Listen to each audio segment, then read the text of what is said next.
There's only one thing that matters. We had a threat of retaliation by a government official for someone not pronouncing government commanded speech. There was an order from the state about what people must say. Jimmy Kimmel did not say that, and his corporation was threatened with consequences by a government official. This is not cancel culture because it's not culture. It's state repression. It's an order from the government. Here's the script you must read. If you do not read it, you will be taken off the air. Jimmy Kimmel didn't read it. He was taken off the air.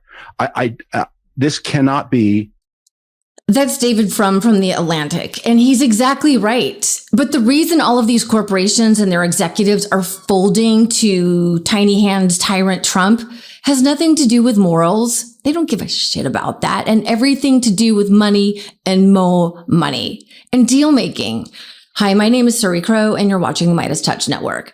The hypocrisy of the moment is astounding. Remember when Donald Trump Jr. posted this horrible meme after Nancy Pelosi's husband, Paul, was damn near murdered by a MAGA head who broke into their home? Remember that? Because he's a comedian, there'll be people who say maybe we shouldn't take this as seriously. But here's the comparison I would suggest. When Paul Pelosi was brutally attacked, many, unfortunately, including the son of the former President Trump, made light of it. A terrible thing, heartbreaking, a terrible attack on an 82-year-old man. Imagine if the Biden administration had given a script and said, this is what everybody must say about Paul Pelosi. And if you don't say it, we will bring pressure to bear on your parent corporation to fire you. Greg Gutfeld at Fox, you're not sad enough about Paul Pelosi. You're not saying what we command to be said about Paul Pelosi. Therefore, unless Fox fires you, we are going to bring regulatory havoc to bear on the parent corporation. And what is so pathetic and gross is that these greedy corporations like Nexstar and Sinclair, which I worked for 3.5 painful and censored years, were competing with each other for the Trump regime's favor. Who could kiss the orange ass the fastest? Seriously. First, as we know, Nexstar told ABC Disney that they were going to refuse to air Jimmy Kimmel's show because of his comments about Charlie Kirk, which were not offensive really at all. I mean, they just twisted those completely on their ABC affiliate stations. Then Sinclair could not get in there fast enough when Vice President Jason Smith, who I've been told is a major QAnoner, announced that Sinclair's 38 ABC affiliates would also refuse to air Kimmel. So ABC Disney folded and yanked the talented Mr. Kimmel off the air. And here we are. All three of these mega corporations, I'm including Disney, ABC in there, have pending business before the Trump-run FCC. Nexstar wants to buy Tegna and can't do it without the Trump regime's approval. ABC Disney is in the middle of buying Fubo and expanding ESPN's sports network. And Sinclair, I've been told by insiders, is in active acquisition mode. So again, they are trying to curry favor with the Trump-run FCC. So it all comes down to greed. Greed, greed, greed. Deals, mergers, and acquisitions. And a man's reputation, talent, and his show and its staff is just collateral damage to these trolls. All because this fascist, Brendan Carr, chief architect, or one of them, of Project 2025, wants to do Trump's bidding of stamping out our First Amendment rights. But Brendan Carr, he went even further, sending a clear signal to broadcasters what their next move should be and throwing in a little implied threat. I think that it's really sort of past time that a lot of these licensed broadcasters themselves push back on Comcast and Disney and say, listen, we are going to preempt. We are not going to run Kimmel anymore until you straighten this out. I mean, look, we can do this the easy way or the hard way. Classic good guy talk. Joanne, would you make me the happiest man in the world? Look, we can do this the easy way or the hard way. Okay. The chairman of the Federal Communications Commission, who has the power over ABC's broadcast licenses, sounds like he's telling them to punish Kimmel or else. It feels to me like shutting down this type of speech would represent a serious threat to our freedoms. And you know who else thinks that? Brendan Carr in 2020, when he tweeted, "From internet memes to late night comedians, political satire helps hold those in power accountable. Shutting down this type of political speech, especially at the urging of those targeted or threatened by its message, would represent a serious threat to our freedoms." Oh man, do not tell Brendan Carr that Brendan Carr said that, or he's going to get Brendan Carr to cancel Brendan Carr. Oh my God, do I love me some Stephen Colbert. And he's, again, collateral damage from this regime. And if you can't see how unserious and hypocritical MAGA people are at this point, I mean, it's always projection and rules for thee, but not for me. And here's Carr's response when Kevin McHale pointed out that the silencing of critics, censorship, was in Project 2025. He sends him a meme of Jack Nicholson in Stephen King's The Shining. So this guy appears to be a sociopath, which also appears to be a qualifying trait just to get hired in the Trump regime, because all of the people working for Trump in 2.0 seem to be monsters. They have no souls, no empathy, and they're just cruel. They are cruel, cruel people. Well, Democrats are not fucking around. Here's Senator Richard Blumenthal. Jimmy Kimmel as comedy or entertainment, but censoring him goes to the core of suppressing free expression in this country. Other presidents have wanted to silence critics by threatening to revoke licenses or stop mergers.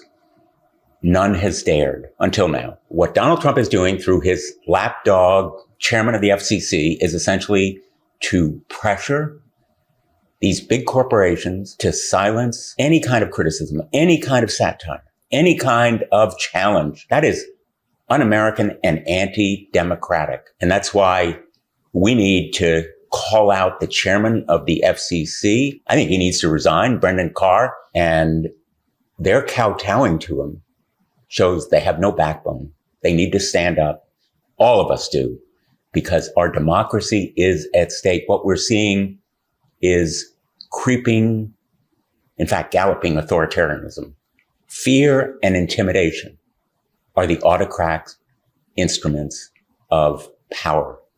And to spread this cancer of fear and intimidation is threatening to all of our rights, the entire body of democracy. You know, when I started out in journalism, TV journalism 100 years ago, my news organizations always had my back.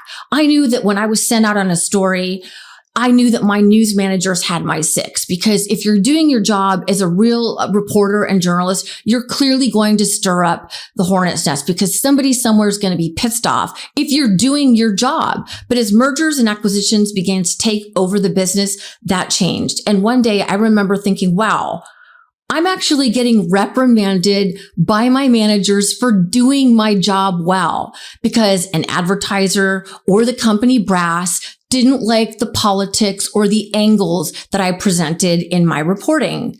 And that only got worse when Trump entered the picture a decade ago. So even Jimmy Kimmel, a multi-million-dollar megastar, was left hung out to dry. Listen to this clip from the Dan Le Batard podcast.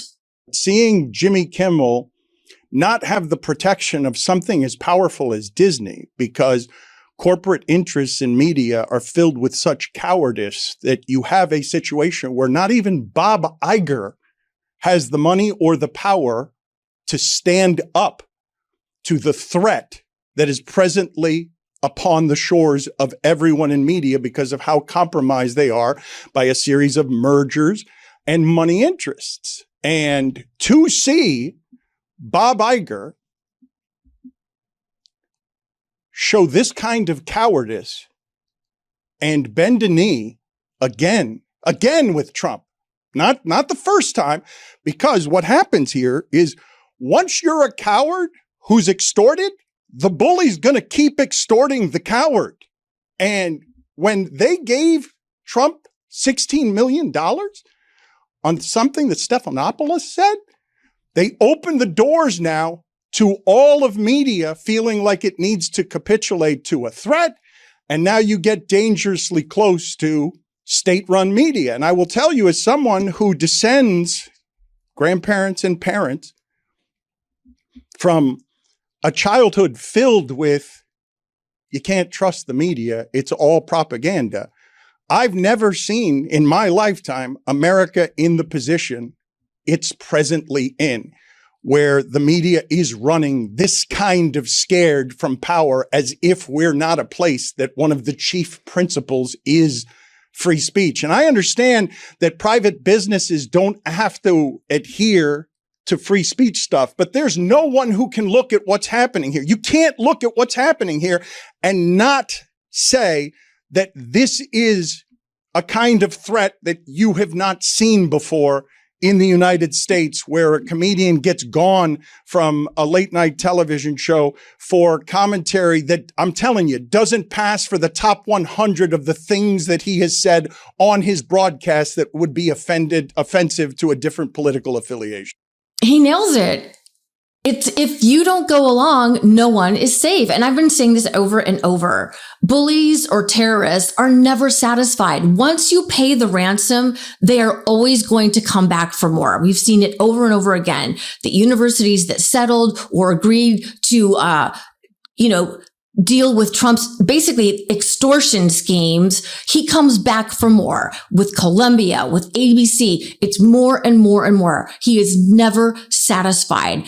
Greed is his essential core component. And for those of you who don't know, I worked for Sinclair Broadcast Group for 3 miserable years. I was very unhappy there because I was censored about 6 months in, when Sinclair really began to put their talons into the way that my station was run. It was, in fact, an ABC affiliate.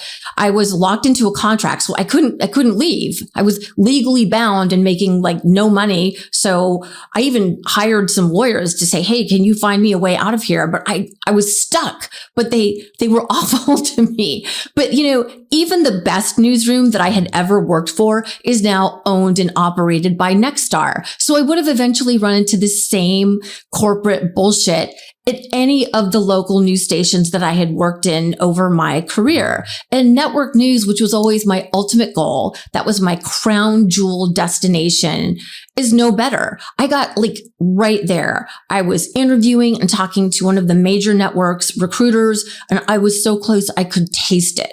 And it was one particular network I was set on. That was always my dream forever and forever. But now, as we're seeing, sadly, over and over again, all of the big networks, ABC, CBS, NBC, and CNN, are showing us that they are beholden to the Trump regime because it's all about the corporate deals, who is making money and how their corporate overlords can become wealthier by the deal. It's pathetic, and they're losing credibility and they're losing viewers. And that's why so many millions are leapfrogging from corporate media to the independent media atmosphere. In fact, I spoke with a correspondent at one of those network news companies about this Charlie Kirk debacle and the growing censorship at network news companies. And she told me that this is why she's getting out of the business of legacy media. I don't even think she's been there 3 years. She said, quote, "We are being censored, and that's not the kind of reporting that our country needs right now." And so she's planning to make her exit soon. It's sad, but that is what the result is of these corporate deals, is they are going to lose good people. And many, many of my friends have left journalism altogether. I'm one of the last holdouts. And honestly, sometimes I wonder why. I also spoke with an executive at Sinclair this week about the company's decision to ban Jimmy Kimmel at their ABC affiliates and run a special devoted to Charlie Kirk, his memorial. And this person, who has been with Sinclair for a long time, said that for the first time they are seriously thinking about leaving too. That, quote, "This is the straw that broke the camel's back." And they've been a very loyal Sinclair employee for quite some time. This person has immigrant connections in their family. And they told me, what kind of message does it send to me and my family when the company is embracing a person like Charlie Kirk, who spewed such hate and division about people of color and immigrants, etc. And I think that is a question that we should all be asking ourselves, because they're making him into some kind of saint. Oh, we're going to, have this special, and, he's like Saint Charlie. It's bizarre.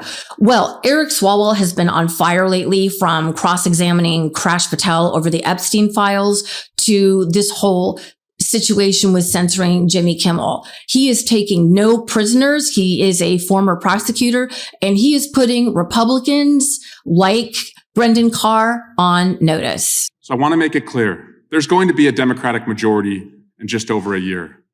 And to the FCC chairperson and anyone involved in these dirty deals, get a lawyer and save your records, because you're going to be in this room and you're going to be answering questions about the deals that you struck and who benefited and what the cost was to the American people because that happened. There you have it, baby. I love it. Consequences. Elections have consequences. And we are living in the absolute worst consequences of the 89 million Americans who didn't vote in the last election. So let's use that and take that as fuel to drive us and turn this shit show around. Okay. This regime must face consequences for the harm they have inflicted on millions of us, from removing our health care to damaging the air that we breathe, the water we drink, to the economic, just trashing that Trump has done, as well as to the damage that they have caused around the world.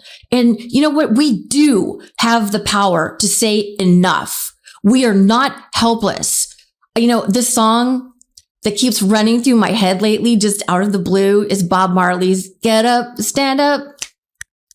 Stand up for your rights. Bump, ba-dum, ba-dum. Get up, stand up. Bump, ba-dum, ba-dum. Don't give up the fight. And I don't know, it's just come to me lately, this fight song, this battle cry from the legendary Bob Marley.